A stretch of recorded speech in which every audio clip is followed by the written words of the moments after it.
Hey everyone, welcome to Just Parlays. I'm Jim Williams, along with my partner in crime, the one, the only, Chris King.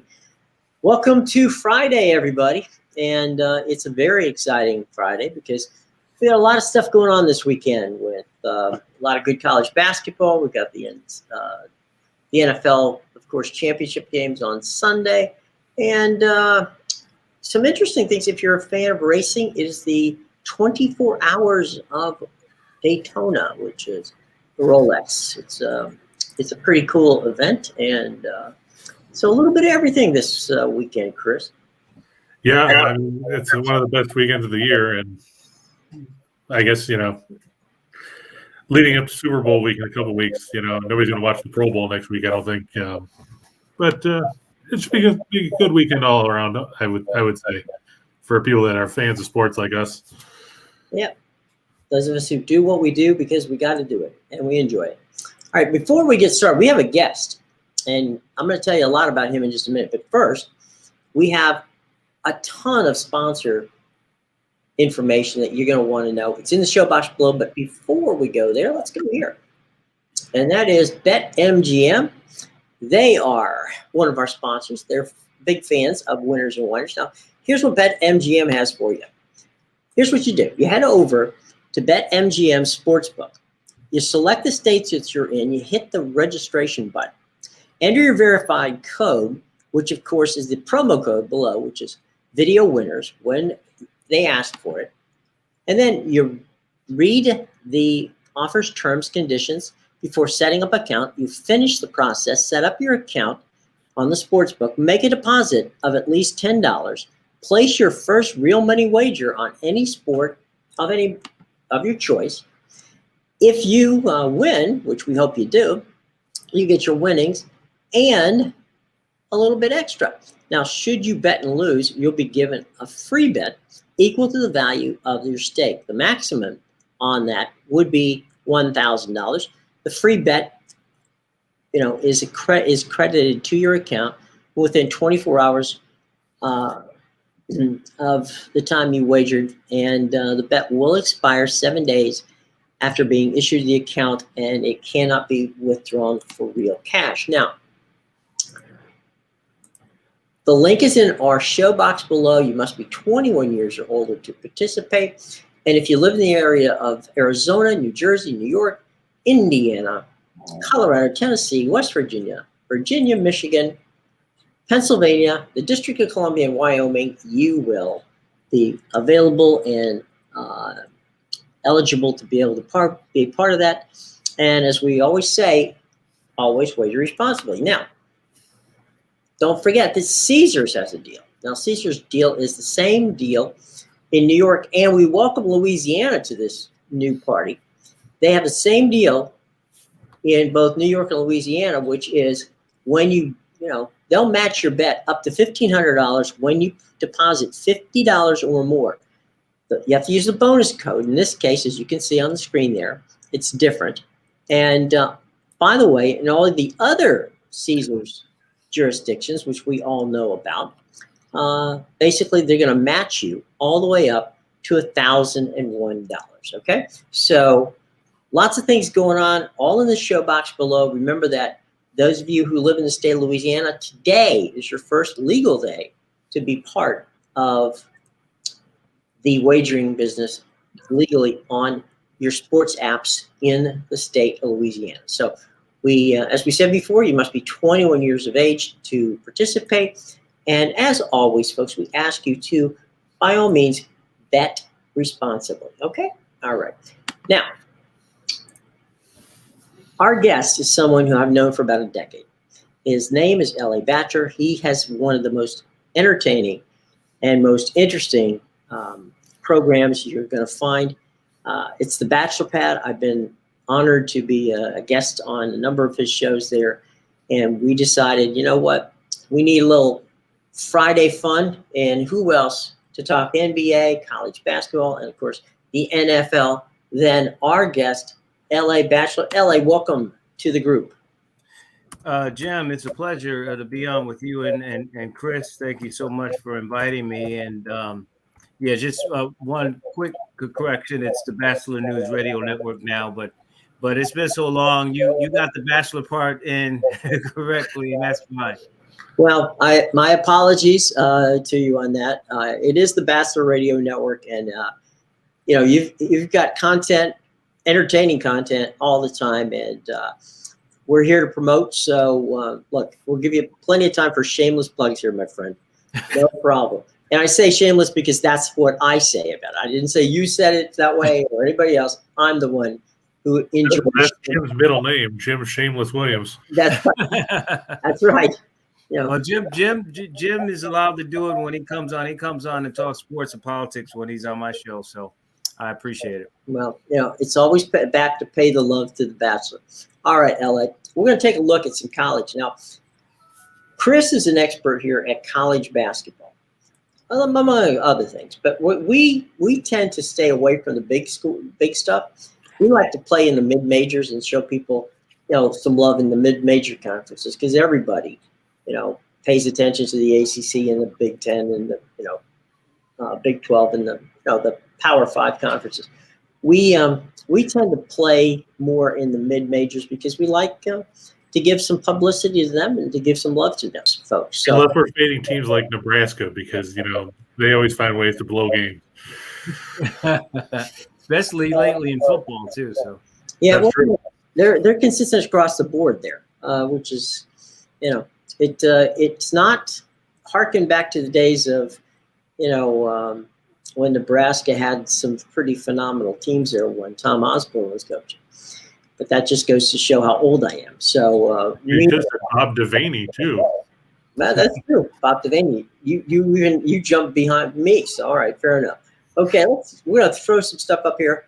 LA, feel free to chime in if you like. Okay, here we go. We're gonna go out to the beautiful. Is this one in Boston or Philly? This is in Boston. Okay, we're going to Boston, where we're going to get a matchup of the Ivy League, the Crimson and the Quakers. Right, and Harvard favored by 4 at home, Jim. The Quakers 7-12. It's been a tough year for Steve Donahue. Meanwhile, Tommy Amaker, everybody knows what he's done in his college career. I'm sure, LA, you remember him down on Tobacco Road down there at Duke, and then going on to Michigan and everywhere else. Harvard 7-2 at home. The Quakers just 1-8 on the road this season. And strangely, they struggled on defense. They're 312th in scoring defense, giving up 74.6 points a game. They're 299th in field goal percentage. Opposing teams shoot 51.6% inside the arc, 34.4% from three-point range. Harvard's taken 4 of the last 5 meetings between these teams. Penn is 1-4 against the spread, and the last 5 as an underdog. They're 0-4 in their last 4 as an underdog on the road. On top of that, they're 0-4 against the spread in their last 4 period on the road. Harvard 6-2 at home in their last 8 after 3 or more games on the road. They're coming in off a loss at Cornell. And they're 5-2 in their last 7 after a straight-up loss. I mean, I like Harvard. It seems to always be Harvard, Yale, Penn, and Princeton is the 4 teams you always talk about in the Ivy League, their protracted conference tournament. But now with Penn out, you have to wonder who's going to slip in there. I think we can say it's probably not going to be Dartmouth. And this one, I do like Harvard. They play good basketball at home, and with Amaker leading the way, it's hard to argue with that kind of experience. LA, does that surprise you that Tommy Amaker's done such a good job as a coach? No, not surprised at all. I mean, as Chris mentioned, look at his pedigree. I mean, where he comes from. It's interesting enough that a lot of those guys from those early or almost early Mike Krzyzewski teams that had the success have moved on. Johnny Dawkins, some of the other ones have moved on and become coaches other places. But not surprised. Tommy Amaker has always been a good coach. He was a great player. He understands. And guards tend to be better coaches anyway. They're floor generals. They're always on the floor, understand the game. He had the early success when he went to Harvard, so I'm not surprised that Tommy Amaker is doing quite well. And, they had a tough loss against Colorado State not too long ago by 7 on the road and then Arizona. So they picked it up the last couple of games, I think 3 or 4 games there. And I'm not surprised that they're favorites, and I can see them winning. Funny you mentioned Colorado State, because coming up next on the panel is Colorado State. The Rams are favored by 13.5 at home over UNLV. We were just talking about this a few minutes ago. UNLV coached by Kevin Kruger in his first year. Of course, he's the son of Hall of Fame coach, or soon-to-be Hall of Fame coach, I imagine, Lon Kruger. UNLV 11-9. He's had a tough time trying to take over with the mess that TJ Otzelberger left when he bolted. Meanwhile, Colorado State under Nico Medved, who is down here at Furman, is 16-1. They're 10-0 at home. UNLV is just 1-4 on the road. And Jim said he saw Colorado State play the other night in their win over. Was that the Nevada game? Nevada. Yeah, over Nevada there, where they won by 11. The Rams, they're very good on the offensive end of the floor. They are 38th in scoring offense at 78.5 points a game. They shoot 50.2% from the floor, which is fourth in the country. 57.9% from two, which is in the country. They're 19th in three-point shooting. And unlike some of the teams that we're talking about in the Mountain West, like we're looking at you, Boise State, Colorado State knocks down free throws, seventh in the country at 79.7%. Meanwhile, UNLV is just 208 scoring offense at 70.3 points a game. They shoot 42.2% from the floor, 49% from two, 32.3% from three. UNLV's 1-7 in their last 8 on the road. They're 0-6 in their last 6 as an underdog, and 0-4 in their last 4 as a road underdog. Colorado State 8-3 in their last 11 against teams with a winning record. Like Jim said in the pre-show when we were talking, Colorado State's lone loss was to San Diego State. I think we can all agree that UNLV is not San Diego State by any stretch of the metrics, and I think Colorado State should win this one rather convincingly. I like what Medved's done in Fort Collins. LA, one of the things that Chris and I lament often is these schools where kids, they just don't know how to shoot free throws anymore. I mean, that was something that back in the day, you spent hours shooting free throws. And right now, what was it? Chris had a stat. There's only 3 of the top Power 5 teams, not conferences. 3 of the top Power 5 teams are in the top 20 in free throw shooting in the country. I mean, yeah, it's actually now it looks like it's down to 2. I see Villanova is still number 1, and Utah is number 6, and then after that, it's all mid majors all the way down. Texas comes in next at 24th. So, I don't. That's something I don't understand. That we know that the coaches used to teach it. We know that. I remember sitting watching John Thompson and, Georgetown and in practice, and they'd make each guy would have to shoot 100 free throws before they left the court. And if they didn't hit about half of them, John would chase them around till they did. But I guess that's just not the way they do things anymore. Well, real quick, just to the point of Colorado State, I like them in this game. They've had a lot of quality wins over Mississippi State from a Power 5 and San Diego State, Utah, Alabama game was canceled. I'm sure they would have played well in that one. But the bigger picture to your point, Jim and Chris, fundamentals. Guys don't understand. They don't like to do the things. And I don't want to sound like an old stogie or anything, but do the fundamental things. And part of it is shooting free throws, practicing. I mean, they don't want to pick and roll. They don't want to play D. They don't want to get layups. They want to shoot threes and jump in the air high and that kind of thing. Not all of them, but some of them. So free throws is a part of that. I'm not surprised that those numbers reflect just all of basketball at this point, because they don't really shoot free throws as good as they can when they get to the next level in the NBA. Sure. So I'm not surprised at that at all. And by the way, when I play a little hoops, I wasn't the greatest person, but if we missed some free throws and missed some layups, we were doing suicides and laps and everything else. So, or running the bleachers or the stairs or something else. Yeah. Remember those days. I had at 5'7", I had a very brief basketball career. I played at Chamberlain High School. I was the 13th man on a 12-man team. And I did get into one game against Winter Haven High School. And Winter Haven High School at the time was home to a gentleman by the name of Otis Birdsong. And some of you may remember. If you don't, Google the name Otis Birdsong. Anyway, there was only like about a minute and a half left in the game. And so I was in the game. That's the reason, garbage time. That probably should have been the name on the back of my jersey was garbage time. But anyway, long story short, I was out there and I lost Otis. Now, Otis is 6'4". It's hard to lose a 6'4" person, but I lost him. And all of a sudden, I felt a knee in my chest. And I went flying about 6 feet across the court. And it was Otis. He was going up for a layup, and I just happened to be in the way. I actually got to go to the free throw line. I hit both my free throws, so I scored 2 points on Otis Birdsong. Now, he scored 6 points on me, but I scored 2 on him. That's only in a minute and change that was left in the game. But that's my career. It lasted not very long and wasn't very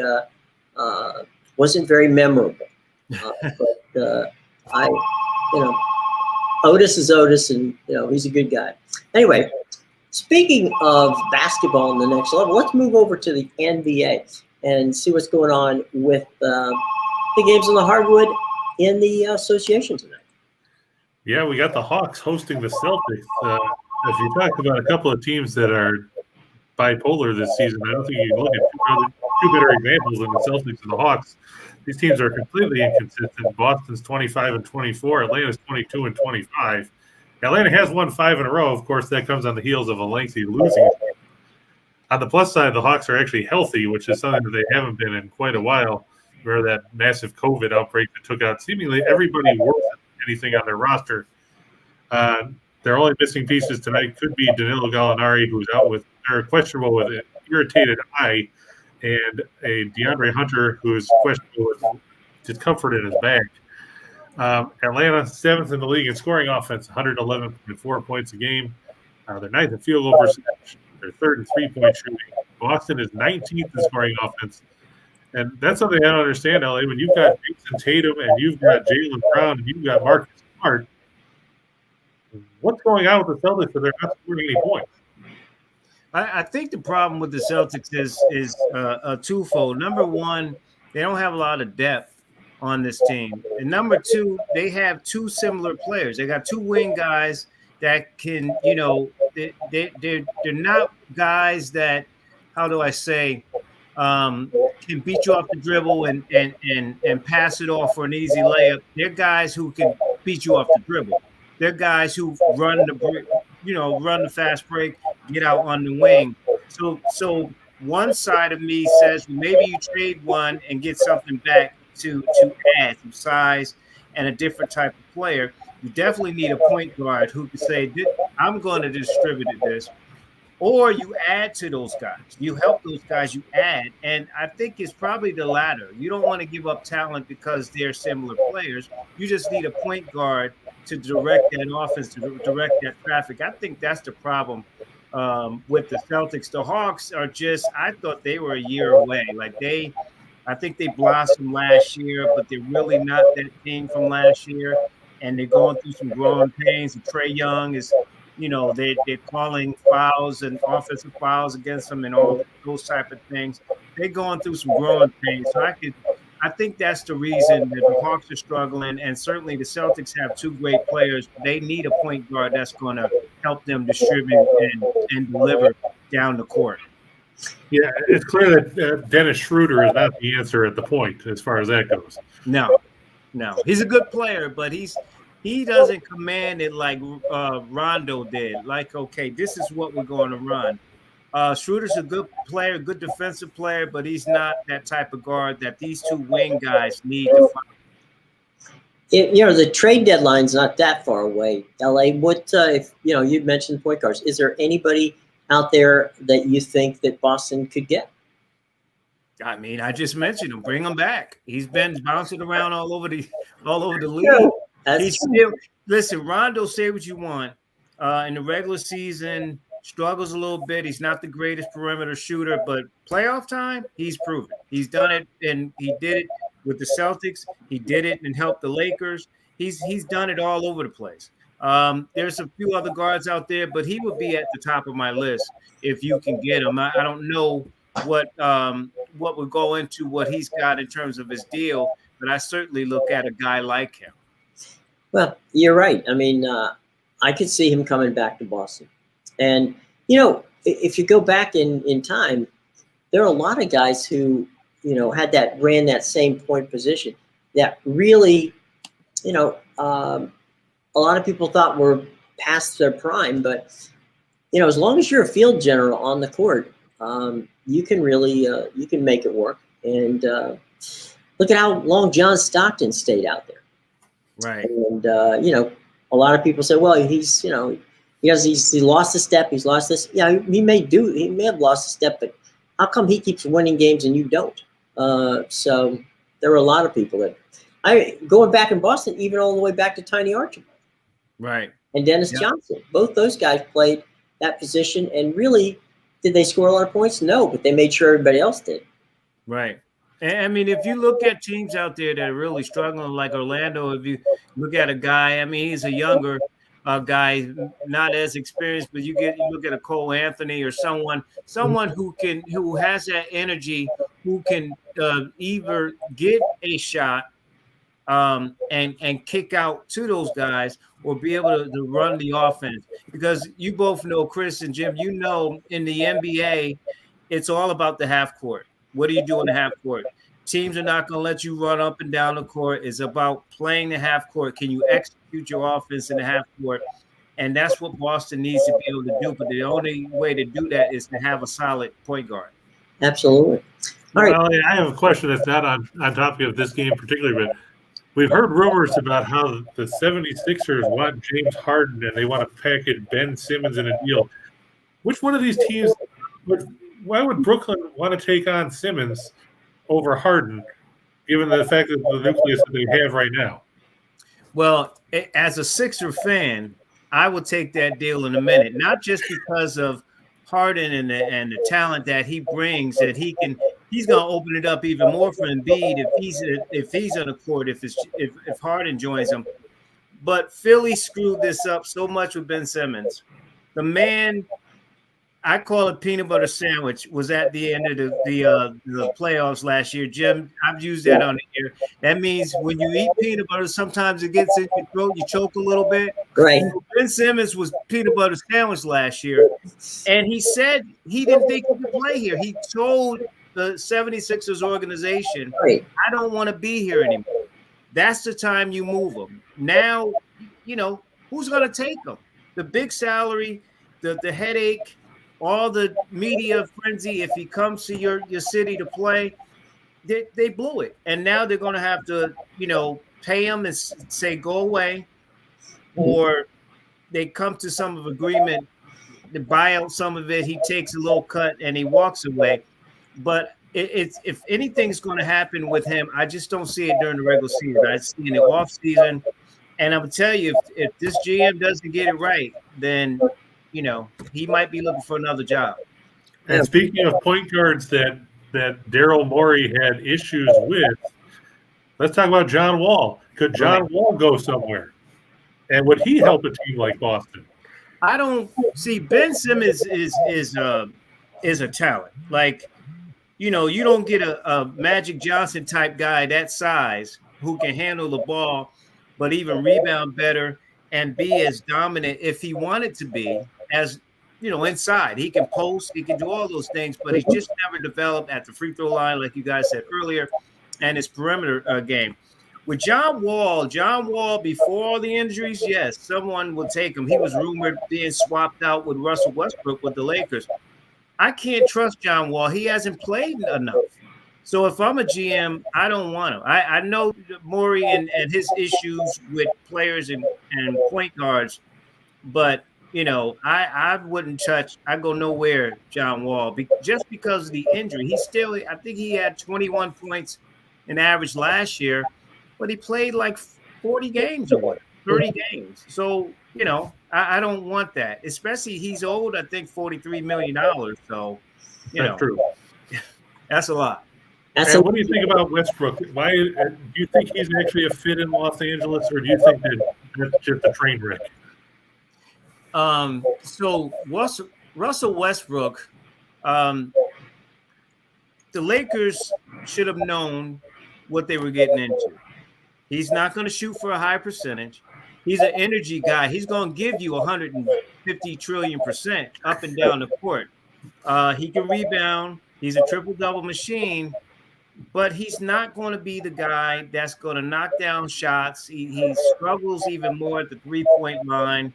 And the other thing about Russell is sometimes it takes him like a second half to really understand a system when he goes to a new system. So he may play well after the All-Star break, but the problem is he just needs to kind of get out of the way now. He's missing shots. He's missing defensive assignments. And with this defensive coach, if you miss defensive assignments, you're not going to play a lot. Just ask the big fella. I can't think of his name. They call him Superman. He plays for him. Oh, Dwight Howard. Dwight Howard. He doesn't get a lot of playing time because he misses assignments. But LeBron being the de facto GM wanted Russell. And if they knew, Pelinka and those guys knew what they should have known what they were going to get with Russell.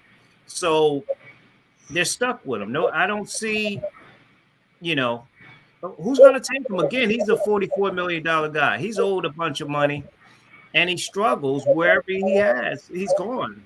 Alan, you brought up a good point, and that is when you're in the middle of, the trade situation, a lot of times, if you want to move somebody, the teams are going to say, okay, I'll tell you what, I'll take this person, but you got to eat, 50, 60, 70% of that guy's salary.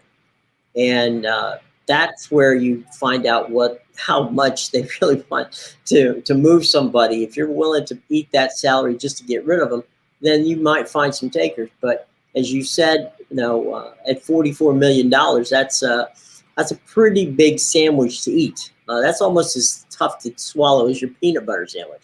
So, and if you're following anything, and these GMs talk all the time, sure. The other team that you're trying to trade them to will be negotiating from a position of strength.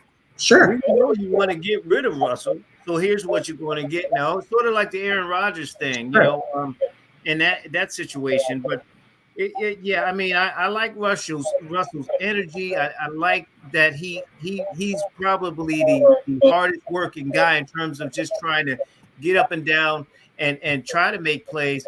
But he doesn't shoot the ball well. He turns the ball over entirely too much for me. And you can't have either of those going into the playoffs. Nope. Where are we going next from Atlanta, Boston? Phoenix. All right. The Suns, everybody knows how well they played for Monty Williams. And, this is a team that had been a dumpster fire for, a decade. They're favored by 8.5 over Minnesota. The Timberwolves playing the second game of back-to-back. They lost at Golden State last night. Here's your consolation prize. Now you get to go play Phoenix. I feel bad for Minnesota to have played these teams back-to-back like that. Phoenix 19-5 at home. Minnesota, they score a lot, but they're not very effective or efficient, I should say. They're 24th in field goal percentage. They're 22nd in three-point shooting. Now you got to face a team in the Suns that's third in scoring offense. They lead the league in field goal percentage. They're sixth in three-point shooting at 36.3%. And they're also good on the defensive end, ranking sixth in scoring defense. They're third in field goal percentage defense and fourth in three-point defense. Now, I know there's a bunch of pieces that are potentially missing tonight for the Suns. I'm just going to take a quick look at the updated injury report from the league that says, let's see. DeAndre Ayton's going to be out with an ankle sprain. Jay Crowder out with a wrist injury. JaVale McGee's out with a sore knee. Cameron Payne out with a wrist sprain. And then, of course, Dario Saric and Frank Kaminsky have been out for a while. So has Abdel Nader. Minnesota, I see D'Angelo Russell is questionable with a shin.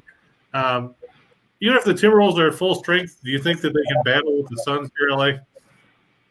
I think so. Listen, I watched Minnesota a few times. I saw them last night against Golden State. And the team is loaded with talent, young talent. I mean, you look at D'Angelo Russell, Anthony Edwards could fly through the roof. I mean, Carl Anthony Towns. I mean, they have a lot of talent on this team. The problem is two things. They're young, so they're kind of feeling their way through. I do think they can make the playoffs, but they don't play defense consistently. Too many, they don't rotate fast enough. Golden State, I know it's Golden State, and they pass the ball well. They're one of the best passing and assist teams in the league. But Minnesota has to learn if they're lacking maturity is on the defensive end. They can score with anybody. D'Angelo Russell can, when he was with the Lakers and other stops, he can play. And like I said, Karl Anthony Towns, if he decides to play inside, he can be dominant. You saw last night he was dominating Golden State inside with Mooney and those guys. But I think they can win this game. I don't know if they will. I mean, even with those guys still being out, you still got Chris Paul. Devin Booker put up 43 or so the other day. I like the fact that Phoenix picked up Bismack Biyombo. That helps them up in the front court. So they still got the pieces. They still remember this is the team that went to the finals last year. So they played without guys before. They can beat Minnesota, but I mean, I wouldn't be surprised if Minnesota steals one. Minnesota's 1-2 against Golden State, so I'm sure they can at least go toe-to-toe with Phoenix. That might have been the first time I've ever heard anybody say that it was a good move that somebody picked up Bismack Biyombo. Absolutely. Listen, this guy was off. He wasn't even in the NBA. His father passed away, unfortunately. They needed a guy. They still haven't signed. When you look at what they need to do, they still haven't signed Aiden and, being hurt. So they need to get that situation straightened out. So they needed some help with McGee being in and out. And so they bring him in and he gives them some size and he can get up and down the court and he'll get some putback points as well. Now, LA, if you were a GM, now we saw DeMarcus Cousins, he was in Milwaukee, now he's in Denver. Would you pick up Boogie Cousins and put him on that Suns team right now? I like Boogie Cousins. I think he's been misunderstood in the early part of his career. He was overweight and he really didn't take it seriously. And it's something about being out of the league and then coming back in and you kind of, you want to eat again. So, yeah, I mean, that's win-win. They'll probably sign him for a minimum or something like that, bring him in terms of playing for them and see what they can get out of him for the rest of the year. But, he's going to give you some rebounds. He's a very good shooter, even from the outside. So I like that move. I got one for you, LA. Speaking of LA, what do you think the chances are that the Lakers make a coaching change before the end of the season? Ooh. I'm torn with that one, Jim, because, listen, this is a defensive coach on a team that doesn't play defense. Right. So that's strike one. Right. Yeah. They're at the bottom. And it's not even about the age. They're just not. They don't want to play defense. Right. And the team was put together for offense anyway, which again I don't understand what Pelinka was thinking. So I can see if they, they're under 500 now. They stumble into the All-Star break, get a bad start after the All-Star break. Yeah, I can see him going. However, LeBron's teams and the Lakers don't tend to do that all the time. Mm-hmm. I could actually see them, riding it out, especially if they feel, well, I mean, we're going to be in a playing game or we're not making the playoffs. Let's ride it out, make the decision, and then get a search going. So I'm not trying to shadow the fence. No, yeah. I can see either scenario. All right. I personally think it's a coin flip. I mean, basically. But now, LA, is it Vogel's fault that this team is bad, or is it Pelinka's fault for putting this team together? I think it's Pelinka and LeBron. Again, let's not Magic Johnson got Paul Westhead fired. Right. Michael Jordan didn't want Doug Collins anymore. He wanted Phil. I mean, LeBron is, he's the other GM. Right. If LeBron says, I want this guy, what is Pelinka going to say? Okay. So I think they both got this wrong. Never should have got Westbrook. You should have never got rid of D'Angelo Russell. I like Poole. I like some of the other pieces they got coming off the bench. I like Anthony. I think they should put him in the starting lineup, really. But they made too many moves. They got rid of two great defensive players for offense. And now you can't stop anybody. And you're asking LeBron to give you 34 and 7 every night. And, playing the 5 and all these different things out of position. And here's the real key. AD. I've said all the time, wherever he's been, if he stays healthy, the teams win. When he was healthy and when they were in the bubble and they won the title, he was playing well. He can't stay. He's out, I think, now for another 4 weeks with the wrist now. Right. So he is the key. If he's healthy and playing the way he can play, they win. If he's hurt, Lakers go nowhere. They may not even be the best team in their own building. That's what I was just going to ask next. Which team do we think is going to make a deeper playoff run if they make the postseason at all? The Clippers or the Lakers? Well, it depends on. I don't know what the status is of the Clippers to star players when they're coming back. But listen, they've been doing really well without them. I mean, they overcame a deficit of 35 points a few games back and won, and they essentially have the same record. I mean, if you look at the standings, and I mean, they're both on the outside looking in right now. But I mean, the Clippers are 25 and 25, and the Lakers are 24 and 25, if I'm not mistaken. So I mean, it's a toss up. I wouldn't be surprised if the Clippers do make it and the Lakers don't. And that's not the Laker way either. So. You know what, LA? I was telling Chris the other day, I think I'd rather go out and watch UCLA and USC play if I was in Los Angeles these days. And they're both playing pretty well. They're That's pretty right. I'd wander out to Westwood and see them play, or maybe go down to downtown and watch USC play. That's right. Anyway, let's move on to the NFL. We have a interesting championship weekend after what easily was one of the most entertaining Final Fours that I've seen in a long time. So let's pop over and see what's going on here on the NFL side. Well, quick, Jim. Ryan points out that this Lakers team reminds him of the Karl Malone and Gary Payton Lakers back at that team that went to the finals and lost to the Pistons that had, well, pretty much nobody. No, that's disrespectful to the Karl Malone and Gary Payton Lakers. Right. It's not nice. Come on. But yeah, if we'll talk about the AFC Championship first, of course, that game's going to be the first one on Sunday afternoon from Arrowhead Stadium in Kansas City. Unfortunately for everybody, the Cincinnati Bengals on the road to face the Chiefs. Cincinnati now 12-7 with their 2 playoff wins. The Chiefs are 14-5. Kansas City 9-2 at home. Cincinnati 6-3 on the road. Now, you might not remember these teams met in Week 17. The Bengals won 34-31 at home as a 3.5-point underdog. In that game, Evan McPherson kicked the game-winning field goal as time expired to give the Bengals victory. That seems to be a trend because that's what happened last week at Tennessee for Cincinnati as McPherson drilled the field goal as time expired to give the Bengals the win over the Titans to get them here. Meanwhile, we all know how Kansas City got here. We won't talk about it anymore because we've beaten the overtime statute into the ground. Cincinnati was 7th in the league in scoring offense in the regular season at 27.1 points a game. They were 7th in passing offense at 259 yards a game.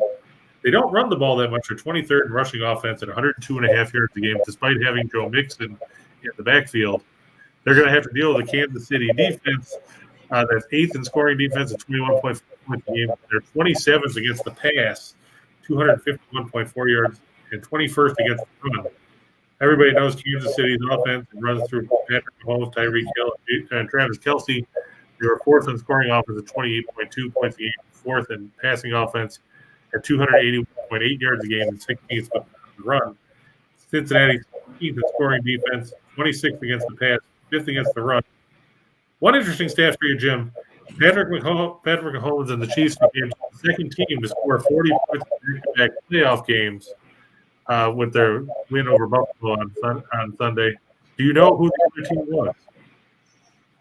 Buffalo. Okay, what year? One of the Kelly years. I'm going to go with 89? Close. The 90s Bills when they beat Dan Marino 44-34 in another game where Paul McGuire was sitting up in the press box probably drinking beers. Yeah. And then they beat the Raiders, of course, in that so close AFC title game. Yeah. 1-3. 89, huh? I keep saying, LA, that Cincinnati to me is a year away. I'm not being disrespectful to them on getting here, but Burrow's got sacked 9 times last game. Okay, I'm going to say it, and if I upset some Cincinnati fans, I'm sorry.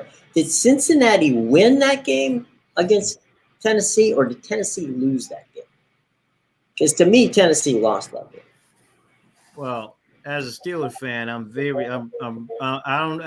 have a ambivalent. Yeah, I don't have a dog in this fight at all because we lost to both of those squads, and right. I guess I would rather see Kansas City because Cincinnati's in our division. Right. But I'll say it. I think Vrabel and the quarterback lost that game. Vrabel, you score a touchdown early in the game. You're at home. You go for a 2-point conversion. First of all, number one.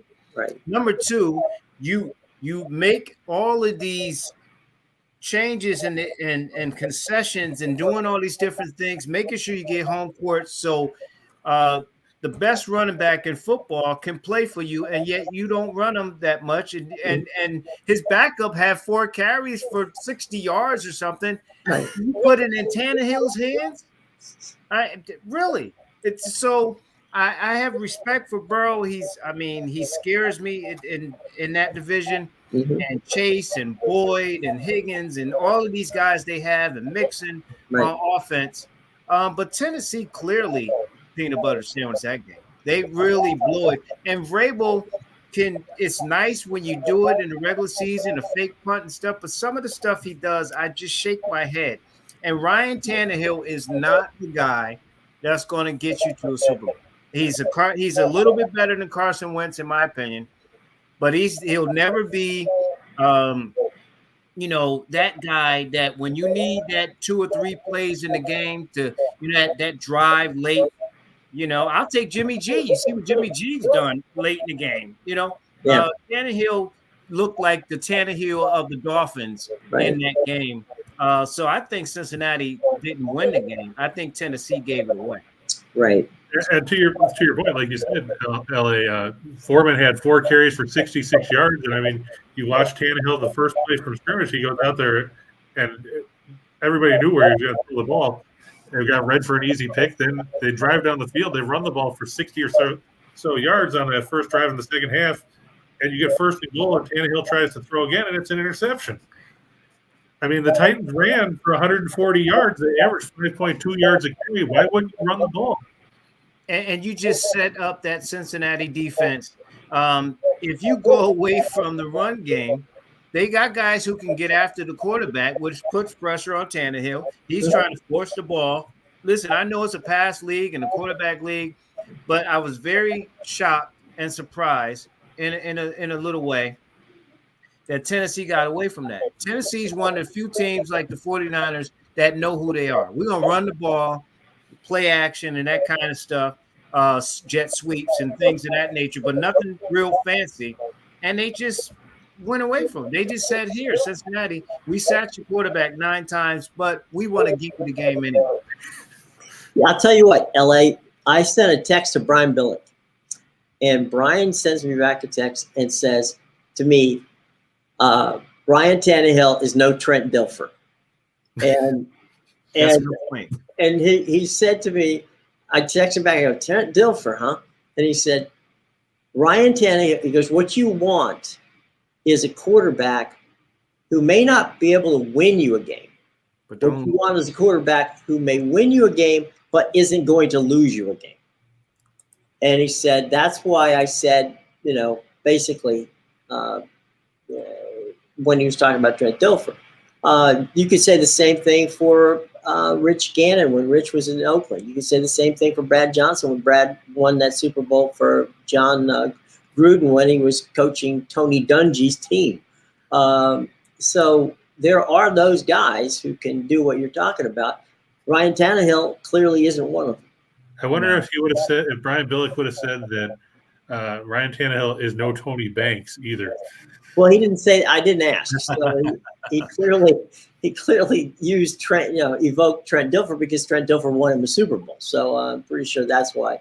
Brian also had a thing for me when he drafted. The kid out of California. Kyle Bowler. Yeah, Kyle Bowler. Yeah, Kyle Bowler. He said to me, Kyle can throw the ball 40 yards on his knees. I said, Brian, if he's on his knees, the play's over. Why is he gonna throw the ball 40 yards? And he laughed and goes, well, probably not. But I just want to show he's got arm strength there. I can watch. I've seen people with arm strength. If he was flat on his back, we call him the weatherman because he's looking up at the sky and checking the clouds and everything else. So, well, Spurrier had a great line about that one his first year of the Bucs, and he afterwards, after the season, he said that he was going to get into horticulture because he studied all the different grasses in the NFL and could figure out which one was the best turf to use. Because he spent all of his time face first on the turf. But no, Tannehill is, to your point with Jimmy G. Remember, Jimmy G's got a thumb problem. He's got a problem with a quad, and he's got a shoulder. So you're putting out there with a guy who was like a character out of a Monty Python movie. I mean, it's like he's got nothing, but he still can, dink and dunk his way down there, and do what he needs to do. But it doesn't take a lot of trouble to hand the ball off, which is what Jimmy G does very well.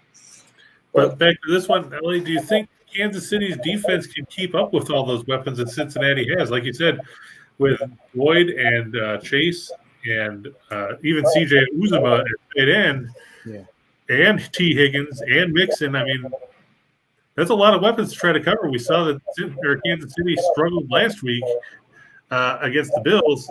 How are they going to handle Cincinnati's attack? Well, first of all, that secondary is not getting a lot of sleep right now, Kansas City, because of all the weapons Cincinnati has. But I will say this. They just played a few weeks ago, number one. Number two, Kansas City's everybody's forgetting they can get to the quarterback. Now, they all that front four is playing really well, where the back seven can play back a little bit more. We saw that in the first half against Cincinnati. Cincinnati did a better job defensively, keeping Mahomes off the field. So having said that, I think this will be one of those times. Honey Badger's back. He had a concussion last game against your Bills. But he's back, and he really directs that secondary, and he's a ball hawk. He always seems to be around the ball. Sorensen scares me. I don't know how he even keeps his starting job. But I think what will happen is, Kansas City is going to bank on their front four getting the barrel like they did. I think they had 7 sacks in that first game, or something along those lines, and they hope to play a lot of zone. I'm hoping they will play a lot more zone on the back seven because I can't imagine, and coordinators are some of the most egotistical coaches and most egotistical. Chase is killing you in this game in Cincinnati, and they stayed in man press. You can't man press a guy who's got 266 yards in the game against you. Right. You got a double team. You can zone the other side and double team him, and then take your chances over the middle. And at that point, you hope your front four can get pressure. That's the only way defensively I think they can do anything against Cincinnati. You got to get at Burrow early. I wouldn't blitz a lot. I try to get to him with the front four, maybe send a corner or a linebacker in the gaps or off the edge. But they got to play a lot more zone with Burrow. They got to try to get to him with the front four and zone the back, especially wherever Chase goes, you better double team that dude. Let me ask you a quick question. Let me ask real quick, though. Cincinnati did a good job shutting down Tyreek Hill and Travis Kelce in the game. Hill had 6 catches, but they only went for 40 yards, and Kelce had 5 for 25. What do you see the Bengals doing to try and repeat that success here? Because they didn't get a ton of heat on Mahomes in that game. Yeah, the only thing, but see, they were smart about it. You're not. I would.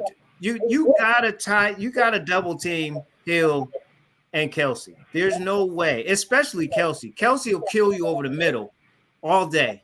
You have to have. You gotta drop a safety in that spot and make sure you got a linebacker there. Heck, I triple team him. And Tyreek, you definitely got to use the sidelines, have the good technique, force him on the outside. So if Mahomes going to make that throw, it's got to be pinpoint, where only his guy can get it. Now, he can do that, but that's what you want to do. But, see, they have weapons, but Kansas City, what they do so well is they'll line up the wide receiver and run it, or they'll line up their wide receiver in the backyard in the backfield and send their running back out into pass. So they run a lot more formations and movement, but they're a lot more simpler with their 2 superstars. You just need to double team them, and you got some good guys up front that can get pressure on Mahomes. I don't know if they will, but again, you got to double team Travis Kelce and Tyreek Hill. The question I was going to ask both you guys is, in the game against Buffalo, all right, they chased Josh Allen all over the place. I mean, the fact that Josh Allen, with all due respect to Joe Burrow, who I like, Joe Burrow is no Josh Allen. So I'm thinking they're going to be able to get to him. That's number one. Number two, I absolutely never care about what a team does to a team in the regular season, because the postseason is 100% different. Playing at Arrowhead is not fun ever. It's even worse when you're playing in the playoffs. So, look, I just don't think, as good as Joe Burrow is learning to be, if you just chased Josh Allen all over Arrowhead last week and just couldn't get a hold of him, that's one thing. You're going to get a hold of Joe Burrow. And I just, maybe I'm wrong, but I just think the Chiefs are going to this is where Cincinnati's Cinderella story ends, I think. And you don't think that number 15 is going to go even harder at Arrowhead after losing to this team, and they're coming in with their chest stuck out, like they're going to come in there and defeat the champs. I mean, I have a lot of respect for Josh Allen, and the reason why he had so much success is because he's a big 6'5", 240 guy, right? Right. Who can run. Yeah. Like he is Ben Roethlisberger hybrid. Like he is 2.0, 3.0. Right. That a guy that size who can get around, who can jump up and go around guys. I don't want to see him do that his whole career because he'll get injured. You got to start sliding a little bit. But Josh Allen is a freak, so it's easier to get Joe Barrow than him because with Allen they run plays for him, and the offensive line they zone block and run block really good, and then B, like I said, he and Patrick Mahomes both showed don't let them get outside the pocket because they wreak havoc outside the pocket. Right. If you keep them in the pocket, you got a shot. Right. But I'm with you. Yeah. I think that you're going to Arrowhead. And I know you've been in some places before, but Joe, you are going to Arrowhead with Andy Reid and Eric Bieniemy and all of that. Number 15, it's going to be awfully tough to win. 100%. Hey, real quick before we move on to the NFC, I would be remiss if I didn't ask you, since Ben has left, who's going to quarterback there next year? Like the Sixers, my other team, Pittsburgh, didn't have a plan B, and I blame Ben. And people don't like that. But I've said, Jim, I said this to you a few years. Ben should have retired 5 years ago, probably, maybe even longer than that. Yeah. The skills weren't there. Some people think he's wasted some time in terms of championships. I don't know if I go that far. No. But they don't have a Mason Rudolph? Really? You really want to go to war with Mason Rudolph? Or Dwayne Haskins? Or the kid from Washington? I mean, no, I think what they're going to do is they're going to bring in a veteran guy, and they may even draft a guy. And then Mason and kid that from Washington escapes my name. I mean, Haskins. Thank you. One of those guys are going to be odd man out, and I think it'll be him because apparently Tomlin likes Rudolph. They re-signed him for another year or two, so he may be a backup or somewhere in there. But to take it a step further, you just can't listen. They really blew this because you're in the AFC North. In the AFC North with Joe Burrow and Lamar Jackson. Right. I'm not Cleveland is whatever. But you still got two teams that are going to be really good. I'm not sold on Kirk Cousins, by the way, to the viewer. He scares me too late in the game. He puts up a lot of numbers, but he's a pick six waiting to happen too. So I would give up anything to try to get a Russell Wilson. Probably would never happen, or someone of that ilk, someone in that level to get it, because you draft a kid out of Pitt. He's what is he going to do? Like you're not going to win. And in Steeler country, it's not about wins. It's not about playoffs. It's about championships. I don't want to go back to the 80s Steelers, Walter Abercrombie and Neil O'Donnell, all these Bubby Brister. No, please. God, then you can have Lewis Lips again, LA. Oh, jeez. You were just talking about Kenny Pickett, the kid out of Pitt. Right. No, I mean, there's first of all, they're not going to get him because they're not even close to being where drafting wise. Right. But I think they're going to. I agree. I mean, what did Tomlin say in his press conference? He said it right off the bat. He said, "We need a mobile quarterback." Right. Okay? As much as I love Kenny Pickett, and I think he will be, a very good young player in the NFL, he's not a mobile quarterback. Right. I mean, he can run, but and his fake slide was very entertaining. But he's not the guy. The guy who keeps coming up, and I don't know if it's going to happen, but the guy who keeps coming up as a possible there is Jameis Winston. I was going to say that too. Now that I thought about him, and I would like to have Jameis from the Saints days, not from the Tampa days with the 50 touchdowns and 50. The Sean Payton Jameis. Yes. Right. The Sean Payton Jameis. But you got to make sure that your offensive coordinator, who I'm not sold on, by the way, right, fresh out of college, can work with Jameis, and Jameis got to be healthy also. But we do need a mobile quarterback. He might be a stopgap for now. That's what I'm saying. He's a placeholder. Right. But at the end of the day, the Pittsburgh fans, if it's not him, or even if it is, and let's not forget, they need to shore up that defense, and the offensive line's got to play a lot better. If those things happen, then maybe they get back in the playoffs again. I don't know how they got in with the Colts are peanut butter sandwiches, so that happened to help us get in. But if not, they're just gonna have to suck it up and take it. They're gonna have to take one for the team, 7-10 or whatever, and they don't make the playoffs. Here's one from Daryl thinks that Liberty's quarterback is a possible fit there in Pittsburgh. What do you think? Malik Willis, he's a dual threat guy. Yeah, but guys like him, first of all, I don't care about the competition. I care about how you played in the big games. And he struggled against some teams. He threw some picks. He had a good year.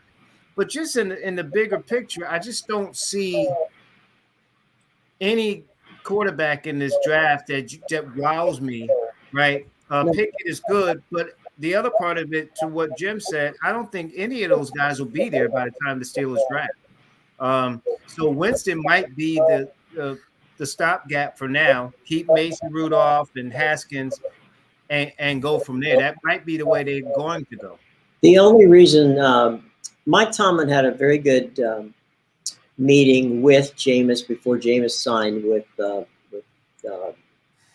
down in New Orleans, and he only had 1 year. I mean, his deal's up now with New Orleans. Right. And who knows what what the new regime is going to want to do. They're going to be in on the Russ Wilson thing because they actually have the kind of cap space and other situations that might make it entertaining to get him. So if Russell's and Russell may want to go there, so that makes it interesting. But the other thing is too. Here's a scenario I was mentioning to a friend and colleague of mine. Derek Carr wanted Pasacci. I don't know if he's going to be the coach there. I don't know if they made any decision now. They haven't yet. And he wants, that's his guy. Mm-hmm. So maybe they don't get his guy and he wants out. Pittsburgh gives up some picks and a couple of picks. You bring Derek Carr in. He's not Josh Allen or anything, and that dual threat all the time, but he's a winner. Mm-hmm. And he played well this year. He got him in the playoffs. Right. I don't agree with some of the play calling down the stretch against Cincinnati. But Derek Carr I like Derek Carr. Yeah. I do. No question. Let's move on to SoFi. And out at the open park. What have we seen this before? Obviously, NFC West rivals. San Francisco 12-7, Rams 14-5. San Francisco were road warriors this year, but it seems like everybody in the NFC West was. They're 8-3 on the road, counting the playoffs, and they've won 6 in a row in this series. I mean, they whipped the Rams 31-10 up there in Santa Clara in November, and then of course we saw that Week 18 game where they were down 17-0, and then all of a sudden decided to play football, and the Rams didn't. Of course, we all know the Rams are lucky to be here after last week's second half meltdown against Tampa Bay. You have to wonder if Cam Akers is going to see the ball at all this week after his fumbleitis came back. 49ers 13th in scoring offense, 12th in passing offense, 7th against with the run. They're going to face a Rams defense that's 15th in scoring defense, 22nd against the pass, but they're 6th against the run. Matthew Stafford leads the Rams offense. They're 7th in scoring at 27.1 points a game, 5th in passing offense, 25th with the run, facing a 49ers defense that's 9th in the league in scoring defense, 6th against the pass, and 7th against the run. And Jim, like I said, you have to wonder, who are we going to see in the backfield for the Rams? I mean, we haven't seen Darrell Henderson in a while. Yeah. Michelle didn't really factor in last week. I thought he would see the ball more, given Akers' issues with hanging onto the ball, but yet they kept putting him back out there, and he kept coughing it up. To me, guys, and I don't know about you, LA, but to me, some teams just match up better. And for some reason, the Giants match up well against the Rams. You mean the 49ers, Jim? And, I'm sorry? 49ers. Yeah. The Giants. What did I say? I'm sorry. My apologies. I had a mental break there. It's Friday. It is Friday, I think, yeah. But anyway, to me, when last week on Friday's show, we went down the list of players, and when they said Bosa was going to play, I said, that's the key. Bosa playing is the key. Because I knew he could put pressure, on the quarterback. And, Kyle, you got two guys who know each other really well. They coach together. So Kyle and Josh, are good at what they do. Or Sean. Where's John? Where am I trying to? He coached the Rams. What's his first name? Sean McVay. Sean McVay. Okay. I'm not going totally insane. I'm close. But, Sean and Kyle dial each other up. I don't know. I mean, yeah, Stafford took them back. That's on the Bucs defense from last week. I mean, it's total stupidity. And that's from a guy who's a great defensive coordinator. But, come on. They didn't play properly in that situation. But can Matthew Stafford win this thing, or are they going to play ugly, which is what the 49ers want you to play ugly, because that's what they make you do. They run the ball, they play keep away, and they did it well in Lambeau. Can they do it one more time at SoFi? I don't know. I think this one might be – the Rams might be able to pull this one out only because they've seen enough of the Giants to maybe figure it out. You know, it's funny. I was looking just as a side note. They one of the folks in there said, "Bring in Ryan Fitzpatrick." No, he's a pick six waiting to happen. So no Steelers. No part of Ryan Fitzpatrick, please. Ryan's good now and then. Yeah, Ryan's a good guy. Harvard graduate. He's going to make a wonderful broadcaster someday. But yeah. So hey, Mark Malone was a smart guy too. So and he was. So I digress. I mean, no disrespect to Ryan. And would you rather have Mark Malone or Cliff Stout? You. All right. Well, I can come out of retirement. Why not? Yeah, please. Anybody but Cliff Stout and Mark Malone. Yeah, definitely not Bradshaw's replacements. But it's funny, guys. I picked the Rams and KC in the Super Bowl to start the season. And it still could happen. They still got to win these games to get there, but we'll see. To me, it's more about the quarterbacks. Now, as much as praise I gave to Jimmy G making those late drives and doing that, he still scares me. He still tries to force the ball in the coverage, and that's why they bring in Trey Lance, because of that. He wins some games between forcing the ball and injuries is the reason why they're looking at moving him, and we'll see. Matthew Stafford, I always thought, had a great arm. He's a smart guy. He knows defenses. He just played in god-awful Detroit. And so I thought once they brought him in, okay, yeah, I mean, Sean McVay will get him in the right spot, play calling, and he can make plays. But he had a horrible stretch down the regular season too, throwing all these picks. So it's got to be about which quarterback makes the least amount of mistakes for me. Now, if you look at Jimmy, all he has to do, Jim, like you said, hand the ball off. You got Debo who can play everywhere. And you got a solid defense, especially the front seven, that can get after it and keep you in the game, and you can win 13-10 like you did in Green Bay, even in the snow. And everybody thought, oh, my God, this team from the West Coast can't play in the snow. You run the football, you can play anywhere. And on the Rams side, they need to play better defensively. I mean, I know they got all these players, but they're splash players.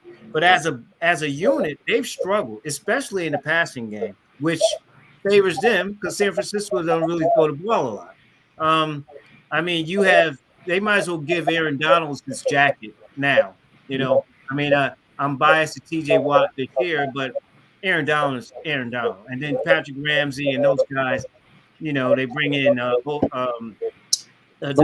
receiver. But I just think it really – go ahead. Yeah, and I was just saying they brought in Vaughn from down in Denver. Yeah, Von Miller. And they brought in Odell Beckham Jr. to give him another weapon. Like Cooper Kupp wasn't enough. Splash players, they lose a guy, but they still have Jefferson and some, the tight end can play as well, Higsby. So they have the offense. I think will be fine if the defense can get off the field on third down, and that's been their issue all year. This is a game about matchups, like you said, Jim. I thought they were going to beat Tampa. I don't care if Tampa had the full team. Tampa didn't match up against the Rams. I knew they would win that game. But if the defense can't get off the field and Jimmy can go down the field, it's 4 minutes to go in the game and the game's tied or it's close, you can't get off the field on third down, you're going to lose. I don't care if you're playing at home. This team knows you. It's a divisional game in a sense. Right. And Shanahan, I trust his play calling more with what he has, more so than McVay. To Chris's point, Cam Akers, Tony Michel, who's going to run the ball? It's just, I think it's more questions on the Rams side. But at the end of the day, it's going to come back to which quarterback plays either the best or doesn't make the most mistakes to win the game. Right. And you got two teams, I mean, both in Cincinnati and in the 49ers are playing with house money. Nobody expected them to be there. The pressure's on Kansas City. The pressure's on Los Angeles. But if you're going to be a Super Bowl team, you handle the pressure. You'd make the deal. You go for it. So. And, Stafford, too, real quick, the media talks about how he got over the hump, the drive, 42 seconds, and throws the bomb, the cuff. They kick the field goal. He still got to win. Yeah. You're not in the Super Bowl yet. Yeah, you got past Brady and those guys, but now you got to beat a team that's beat you 6 straight times, including the coach, including the quarterback. Right. And then you got to win. Then you got to get the Super Bowl, and then they want you to win because they already got there with Carson Wentz and lost. Now you got Stafford. You bring him in to close the deal. So I understand he got over one hump, but he still got a couple of other humps he's got to get over. There you go. There you go. So who do you like LA in the championship games? The AFC and NFC championship games. Well, staying with the NFC, it's gonna be close. I'll give the Rams a slight edge because they're at home at this time. I know they lost at home, but I think Stafford's playing at an even higher level now. He's in the playoffs, and I think they'll just make a couple more plays than the 49ers. 49ers, like you said, playing with house money, but I think it kind of stopped. I wouldn't be surprised they win, but I think the Rams maybe by 3 or 4 points. On the AFC side, I'm just not going against 15. Not at home. I don't care who they're playing. With respect to Chris, I saw Buffalo. I know Buffalo. Josh Allen did everything he could possibly do and left 13 seconds. That's on your coach, by the way. Right. Well, it was a poor call by Leslie Frazier at the end. I don't know what he was thinking. Yeah.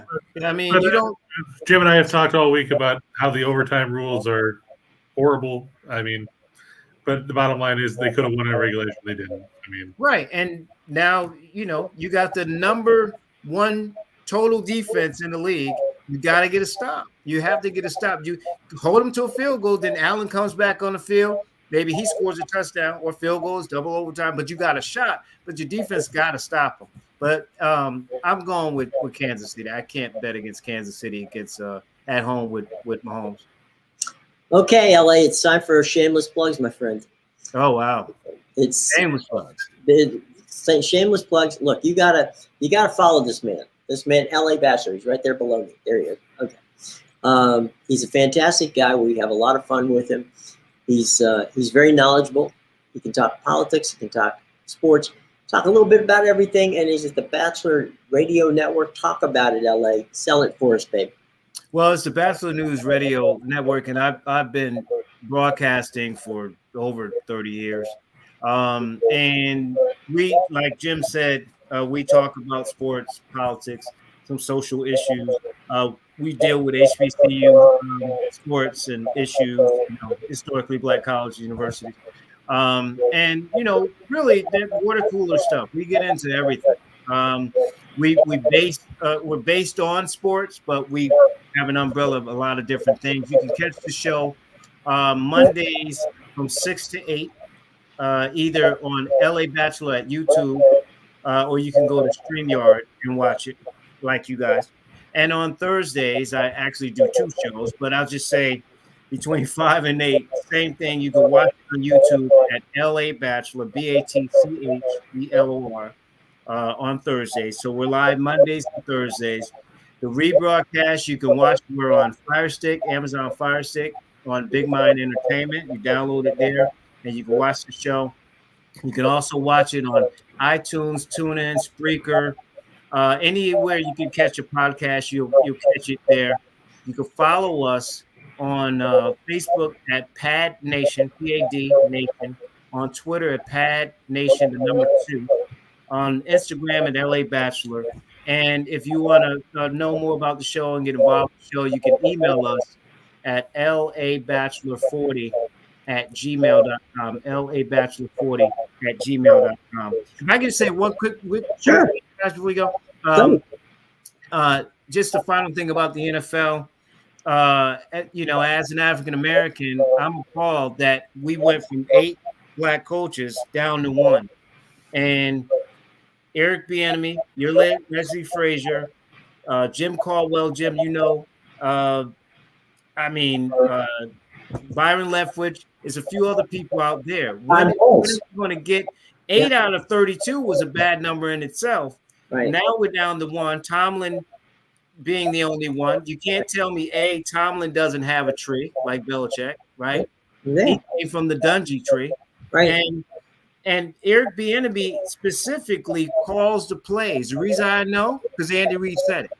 Right. So Matt Nagy, right? I got to tell you, I can't understand how Eric Bieniemy 4 years ago didn't get a job.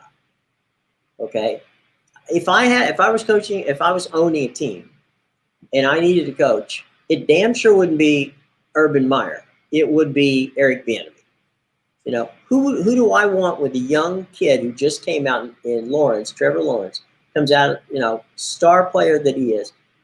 Do I want Urban Meyer teaching him to be a pro quarterback, or do I want Eric Bieniemy, who you talk about 15, he built 15. Okay. I wouldn't mind seeing Lawrence have Leftwich either, because A, Leftwich played in Jacksonville, Right. and B, he played quarterback. So I mean, obviously, if you're going to have somebody that would fit there, he would be a good fit. Well, the other thing with Byron is Byron's younger than Tom Brady. He's 38 years old. Tom's 44. And he was a solid backup with Pittsburgh for a minute too. And look, they talk about the Belichick tree, and I have respect for Belichick. All of his assistant coaches, including now they're talking about Josh McDaniels again, maybe with the Raiders, have losing records except Flores, who they just fired in Miami, with 2 winning seasons. And only because he didn't get along with management, he wanted a different quarterback. They bring in Tua. And I'd be upset too. I'm the coach. You're not gonna give me any input. I'll tell you what, I would be if that's one of those cases where getting fired might have helped him, because he might end up in New York. We don't know where he's going to end up, but this is a guy who won with nothing, and if you give him a decent team, he's going to take you to the playoffs. So I would be stunned if he doesn't get a job somewhere. Right. And I have one question from the HBCU perspective. Is Deion Sanders good for the HBCU perspective as a coach, or is all the hype behind him kind of take away from how great some of the historic teams are? Because you remember Eddie Robinson and Grambling, guys like that, and at Southern, all those guys. Those guys that work. Don't forget my guy Jake Gaither at Florida A&M. Brings to the table. How do you look at it from your perspective? And Big House Gaines, of course, in basketball. He coached football too. But it's so many out there. Listen, any positive exposure HBCUs can get is a win. And there's some concern. Even on my show last night, I was talking with a guy. I said, listen, if Deion leaves after his 2 sons, who, by the way, can really play, leave, how's that going to look? It's not a good optic for him. It makes it seem like he was just there for his kids, and then he leaves. But listen, he just got the number 1 talent in the top 100 that's coming to play for him in Jackson State. That is huge. And then you have, Cynthia Cooper is coaching in basketball. You got I'm trying to think of Eddie George is coaching at Tennessee State. So you have a lot of guys coming in.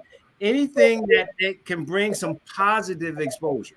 You got the NFL, the HBCU combines this weekend that the NFL is part of. Anything that can bring positive exposure to the HBCU is good. And Deion certainly knows talent. I mean, one of the greatest corners players I've ever seen. But he definitely knows talent. They lost. They got upset in their championship game, but he was there and he's going to continue to build if he stays there. And I think it opens the floodgates, not just for the positive of HBCU, but hopefully, as we talk about diversity, the diversity in coaching Mm-hmm. at the HBCU levels in terms of there and going to other schools. Well, that's what made the AFL, was they tapped into the HBCU before anybody else did. And you had guys like Al Davis sitting down with Eddie Robinson. You had, Hank Stram and those guys who would go to the universities and meet with the coaches and talk to the players. And they had a pipeline long before the NFL, even tapped into it. Right. And of course, in your backyard, I'm a big fan of what Lavelle Moton has done in North Carolina Central. He's done a great job there. Yeah, I look forward to see them hopefully make another run to March Madness. Listen, coaches that we've had him on quite a bit. They've won some big games since he's been there. He's one of the best coaches in the country. I don't care any level. They've made the dance and they've beaten some Power Fives. It's a shame some of them play in the playing game, or if they're not playing in the playing game, it's Central versus Texas Southern, and then one of them loses, and then they got to play number 1 Duke or someone else. That still exists. But you're right, Coach. This guy, he's beaten NC State. He's beaten North Carolina. He's beaten Wake Forest. He's beaten a bunch of teams. He's beaten a team in the Big Ten that escapes my thoughts. I think it might have been Wisconsin. But I mean, at that level, he's won in the past, and so it's a lot of guys like that. And we again winning and the positive vibes, bringing in that talent is always good for HBCU. And Texas Southern, another one you mentioned, Johnny Jones. They went down to Florida and beat Florida earlier this season. That's right. Yeah, Southern's done it. Texas Southern's always got a great basketball program. They're always there, and not to mention, some of the other smaller HBCUs, CIAA, Virginia State, Virginia, and Central State. A lot of good teams in the SWAC. SWAC always scares people, I know, when it comes to basketball, because those teams run and they will pile up points for you in a hurry. Right, Alabama A&M and State is always good. As I mentioned, Texas Southern is always going to be there. Arkansas Pine Bluff, they always play well, especially in football. So I mean, the SWAC is, and now with the SWAC, Jim's familiar with FAMU, Florida A&M, and Bethune-Cookman coming to the SWAC. That just makes the SWAC even better with those two historical, institutions. I'd like to see some of those teams actually get a shot at some of the bigger teams instead of them, papering over and facing some of the teams that they do. I think a lot of those teams deserve a shot to get national exposure, because I mean, obviously there are teams that's why we talk about majors all the time, because of the fact that everybody overlooks them. But there's a lot of good teams out there that nobody talks about. And you don't know if you look at what Gonzaga's done, right? They were considered a mid-major. They're number 1 in the country. They've been there, and they've been in the national championship. They lost to my Huskies, and they've been there up in the top 10 for a long time. Creighton's moving up. You look at some schools like that. Marquette's coming back. Dwayne Wade's old school. I mean, they might be playing in sort of a Power 5, 6, but these are the schools that they're not talking about. So why not an HBCU? You guys, Jim, I'm sure you're familiar with the secret game with Central Duke, and they didn't want to play, and we know why they didn't want to play Central. So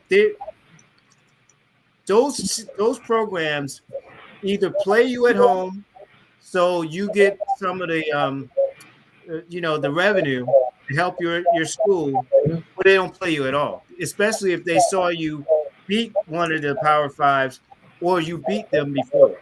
So they take you off the schedule. Yeah. Growing up, I attended a lot of every time Tampa Stadium in Miami at the Orange Bowl. They used to have the Orange Blossom Classic, which was Florida A&M, and they would play Bethune-Cookman. Or in the case of, sometimes we had Tampa U back then before the Buccaneers came to town, and And Tampa University would always play both FAMU and Bethune-Cookman as part of their schedule. Miami, Florida, and Florida State used to play either or. Sometimes they'd play A&M one year. They'd swap off between A&M and Bethune. But now that every game is so important from a standpoint of conferences have got you got to play 9 conference games. It becomes tougher for teams like FAMU and Grambling and others to get matchups. And to be honest, they don't want to play them because they're afraid. What happens if I lose? And especially now that talent, even with the small guys you talk about, the mid-majors and stuff, where now you get a JUCO or a D2 guy, just go to an HBCU. He can play at the D1 level, maybe because of his grades or whatever. He goes to an HBCU. Now you got 2 or 3 guys who could play at the highest level. They want no part of that because you can't lose to that. It doesn't reflect well for them in their conference. Right. But look at the guy like Buddy Pugh with South Carolina State. Their football program has been really good for a long time. They upset Deion and Jackson State. So when you look at it, they lost by a point. But when you look at it, there's always that talent out there at the HBCUs and that determination. So, like you said, when you look at I mentioned Creighton or someone, why not? Why not allow these guys to play? It, number one, you don't want to lose to them. Mm-hmm. And number two, if you lose to them, they feel like it's going to hurt them when, postseason, whether it's football. I mean, understand, Deion getting the top pick, this kid didn't go. He had a chance to go to Florida State, Alabama, and one other, and he chose Jackson State. You imagine now what they're thinking? Clemson was the other school. Clemson. So, I mean, imagine what, the Nick Sabans and other coaches are thinking like, okay, wait a minute. Now maybe we need to play these guys and so we can show off again why we're Alabama, why we're Clemson, why we're Florida State. But, maybe a change is coming, but I think, if it is, it's a change for the positive. Let's hope so, LA. Thanks a lot for joining us. Really greatly appreciate it, buddy. God bless, guys. Jim, I'll talk with you next week. Sure. Chris, I hope to talk with you very soon on my show as well. Sure, whatever you want, LA. Let me know. All right. Thank you, guys. Thank you, buddy. Be well. Have a good weekend. All right, Chris. We got a hustle, buddy. We are we're at our 90-minute hour here, and we're pushing Scott and Scott. So let's blow through what we got left. Let's tell you what. Let's hop to the 2 for the money. All right. Here we go. Yeah, I like the Avalanche over the Blackhawks tonight. I know Nathan McKinnon won't play after he got nose busted up by Taylor Hall. But Colorado, they've won 8 in a row. They beat Chicago earlier this week. Look for Darcy Kemper and the Avalanche to get the win on the road. And sticking with the Colorado mentality, the Nuggets on the road over the Pelicans. New Orleans has a bunch of injury issues. They haven't played well this season. Denver should be at pretty much full strength outside of Jamal Murray and Michael Porter Jr. Then we've got Boston on the road over the Coyotes. The Bruins looking to bounce back after losing in overtime the other night. And our good buddies from Wyoming, they covered earlier this week in the 3-point loss to Boise State. I look for them to go on the road and beat Air Force on the road tonight in that contest in the Mountain West. All right, let's go for 4 for the money. 4 for the show. There we go. Yeah, we've got the Heat -7 over the Clippers. Miami, Jimmy Butler is questionable tonight, but the Clippers still don't have Paul George and Kawhi Leonard. On top of that, they're playing their 3rd game in 4 nights. They probably used up all their energy rallying from that 35-point deficit to beat the Wizards, and then they had to come back to beat Orlando. We talked about Phoenix over Minnesota already.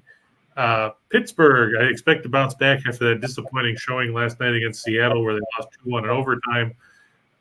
They faced a Red Wings team that gave up 8 goals to the Blackhawks the other night in an 8-5 loss.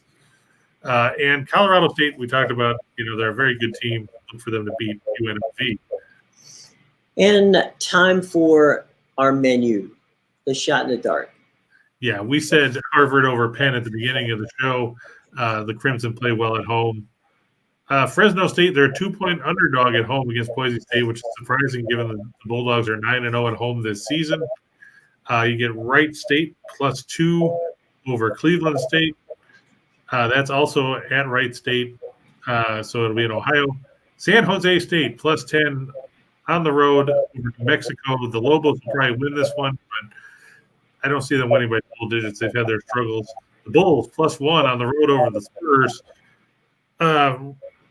LA was talking about how the Lakers don't play defense. They're going to play another team that doesn't play defense in the Hornets in Charlotte. Charlotte favored by 6.5. The Lakers playing the second game of a back-to-back.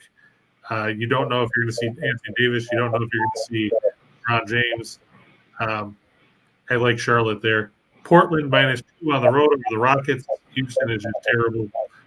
The Rangers at home +120 over the Wild. The Rangers tanked last night, losing to Columbus. They didn't play Igor Shesterkin. He'll play tonight against Cam Talbot. They're going to have a ceremony for Henrik Lundqvist tonight. Look for the Rangers to ride the momentum and the emotion to a victory there. Dallas at home over Washington. The Stars have won 4 in a row. The Capitals 3-7 in their last 10. And look for the Avalanche and Blackhawks to stay under 6.5. Like I said, they met earlier this week. It was 2-0 game. I don't expect a whole lot of offense here necessarily. Maybe it'll be 3-4, but it'll stay under the number. Okay. We got time for about 2 or 3 quick questions. So let's get the questions in before we got to jump out of here before Scott. I saw James asked about, I believe it was James asked about Ohio versus Buffalo. Yeah, UB, they've had their struggles defensively. They're a very good offensive team, but they probably shouldn't be favored in this one. Given how well Ohio's played, I would probably take the Bobcats and the points. And that's saying something because I'm from the area, obviously. Regarding Manhattan and St. Peter's, I don't really like Manhattan. They're 2-4 on the road. St. Peter's is giving 6 at home. The Peacocks are, they're not great, but they've won 5 out of their last 6. Manhattan has alternated wins and losses in their last 6. I would probably take the Peacocks playing at home because they'll ride their defense. They're 61st in the nation in scoring defense at 64 points a game. Meanwhile, Manhattan is 274th in that category. And finally, the Bucks at home. Yeah, they're playing the Knicks. I don't have any faith in the Knicks right now. Latest injury report says, and that's a 10 o'clock start, which is weird, but we're going to do. Rodney Hood's doubtful, but that's it for the Bucks. So you're going to see Middleton, you're going to see Holiday, you're going to see Antetokounmpo. I expect the Bucks to have a little problem with the Knicks just because New York is just seemingly imploding by the day. Tom Thibodeau has to rely on defense, and that's not necessarily going to get it done against the Bucks. Finally, we'll talk about Marist, the Red Foxes at Quinnipiac. They're a 1-point underdog. Granted, Marist beat up on some teams earlier this year. They beat Monmouth by 36, but since then they lost at home to Fairfield and St. Peter's. Quinnipiac had won 3 straight before losing to Miami the other night. I would probably check the Bobcats at home where they're 7-3 on the year. That line's actually gone even now, apparently, at a lot of sports books. As far as I know, there's nobody substance of injury on the injury report. Would probably ride Quinnipiac in that one. Okay, everybody. Now, we want to thank L.A. Bachelor for being our guest today. And we have a ton of stuff. There's a lot of questions out there that still have to be asked. You've got Chris's Twitter handle right there. Just hit him up on Twitter. I'm sure he'll be happy to answer those questions for you. Yeah, I'll be up all day doing the rest of my work for right. Anyway, so nothing. Yeah, he'll just be sitting around doing nothing. So by all means, just hit him up on Twitter. So anyway, Chris, have a wonderful weekend. You all enjoy your time. Be safe out there. There's a lot of snow coming to the Northeast, so bundle up and be careful. And we will see on Monday when we will know who will be playing in Super Bowl 56 in Los Angeles. But until then, for Chris King, I'm Jim Williams saying, have a wonderful weekend, and thank you for watching Just Parlays. We'll be back on Monday at 1:30. Take care, everybody.